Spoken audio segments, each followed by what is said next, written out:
Bonjour à tous, aujourd'hui avec Kevin Arsenault pour parler des fameuses migraines. Est-ce que c'est vrai que c'est parce que je bois pas assez d'eau, comme ma grand-mère me disait, que j'ai des migraines? Écoute, les migraines, c'est assez...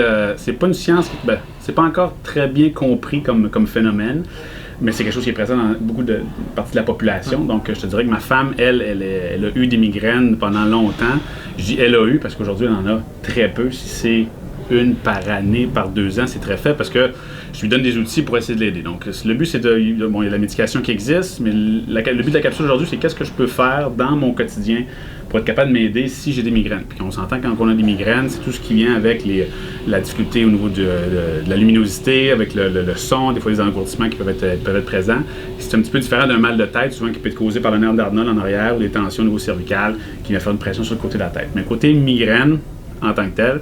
Il y a plusieurs livres que j'ai lus sur le sujet, que ce soit les maux de tête, etc. Des solutions existent. Il y a eu des hypothèses aussi dans le passé qui expliquaient, bon, ça peut être une problématique vasculaire, etc. Puis là, on se rend compte que c'est pas la cause, mais plus un phénomène qui coexiste avec la douleur. Donc, on est à la recherche de qu'est-ce qui pourrait expliquer, mais il y a beaucoup de constats qui nous permettent de minimiser la fréquence des crises. Donc, comment on peut diminuer la fréquence des crises si on est pris avec des migraines ou notre conjointe ou enfant? Il y a 5 volets, il y a 5 points que je pourrais apporter. Le premier, c'est éliminer les facteurs déclencheurs. Donc, qu'est-ce qui peut déclencher une migraine? Ça peut être un stress émotionnel, ça peut être une déshydratation, ça peut être un manque de fatigue, ça peut être des déséquilibres hormonaux aussi, parce que le ratio entre les estrogènes et la progestérone crée un débalancement au niveau des neurones qui peuvent accentuer les migraines. Donc, c'est comme si, en vrai, c'est des hormones neuromodulatrices qu'on appelle. Fait que les estrogènes ont une action excitatrice sur les neurones, puis la progestérone inhibe.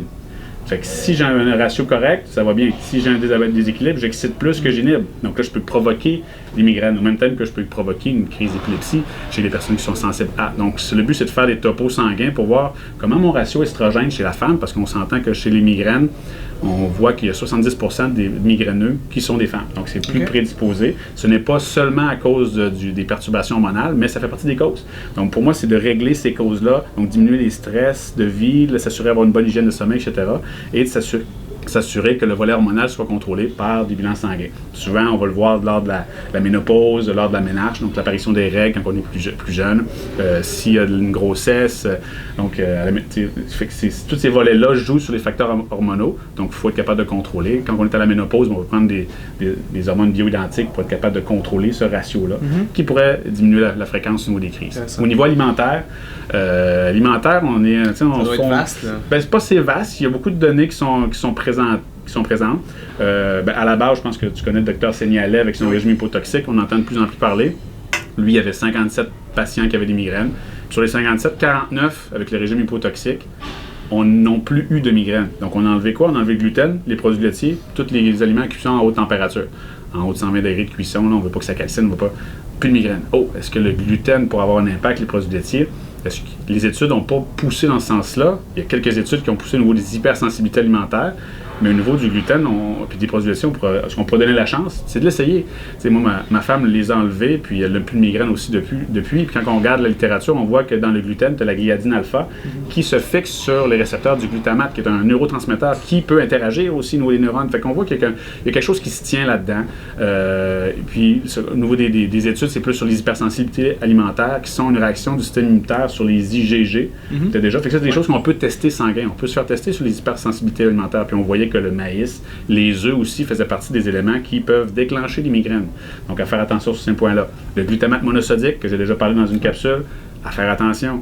La tyramine qui est dans les vins ou les fromages qui peut être présent, donc les fromages forts, faire attention aussi. Tout ce qui est chocolat, ça peut être aussi les nitrites dans les viandes froides. Fait que c'est de voir, c'est pas tout le monde qui a le même élément déclencheur ou les mêmes éléments déclencheurs. Fait que c'est d'apprendre à se connaître, mais si on est capable à la base d'éliminer ça, de contrôler le ratio hormonal, estrogène, progestérone, contrôler l'alimentation, diminuer les gluten, produits laitiers, ça va déjà un très bon pas qui va être fait pour s'aider. C'est en l'essayant qu'on va être capable de le vivre.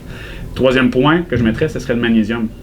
Okay. Le magnésium, le calcium crée une excitation au niveau musculaire, etc. Le magnésium, il vient bloquer des canaux calciques qu'on appelle. Donc, ce fait qu'il vient bloquer la contraction, il vient faire relaxer, il vient augmenter le seuil de déclenchement d'une migraine. La majorité des gens qui ont des migraines ont un déficit en magnésium. Donc, ce qu'on veut, c'est augmenter le niveau de magnésium. Si, exemple, il faut une accumulation de facteurs, moi, le bilan hormonal qui est déséquilibré avec du glutamate, puis si mon seuil est là, parce que j'ai un faible niveau de magnésium, il m'en faut pas beaucoup que, pouf, la migraine est partie. Mais si j'augmente mon niveau de magnésium, il m'en faut plus d'accumulation, la fatigue, puis ça se peut, généralement, la migraine ne déclenchera pas parce que les niveaux de magnésium sont plus élevés. Et dans les formes de magnésium, le citrate de magnésium a été beaucoup étudié avec des résultats très bénéfiques. Et une des sources de magnésium en tant que telle qui est sortie, c'est le magnésium L-thréonate. C'est l'Institut de technologie du Massachusetts qui a découvert un peu cette forme de magnésium-là qui vient à passer la barrière hémato-encéphalique. Donc au niveau du cerveau, il y a une barrière qui protège.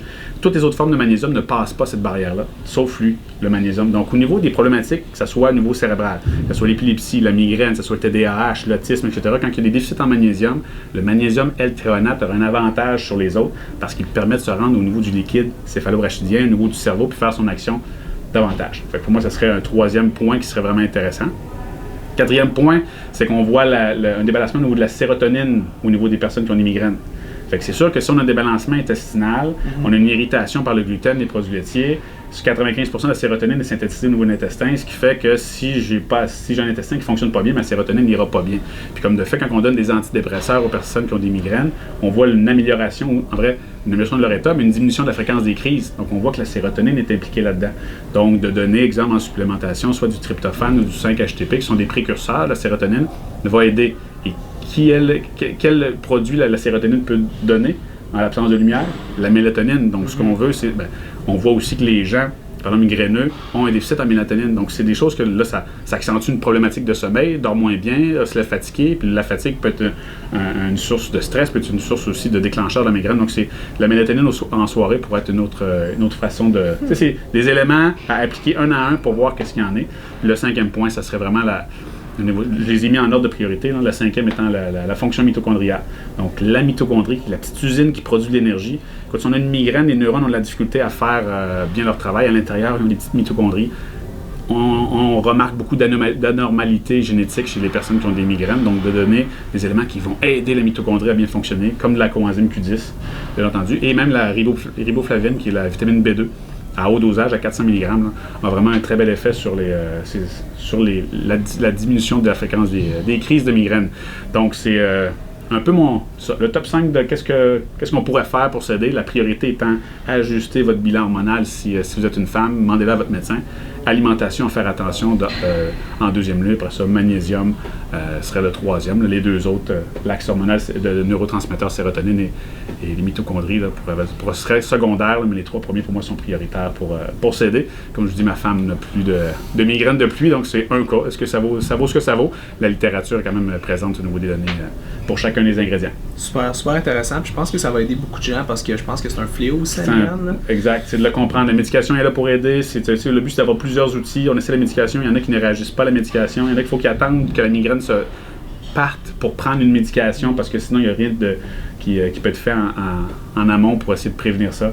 Donc, on a une responsabilité. On a le plein contrôle sur notre santé. Il faut juste l'essayer. Puis, je pense que ça vaut le mérite pour sauver des petites heures, 2 heures de migraine qui est assez pénible. Cool, très intéressant. Puis je pense que les gens vont aimer utiliser tes points. Merci encore pour toute cette information incroyable.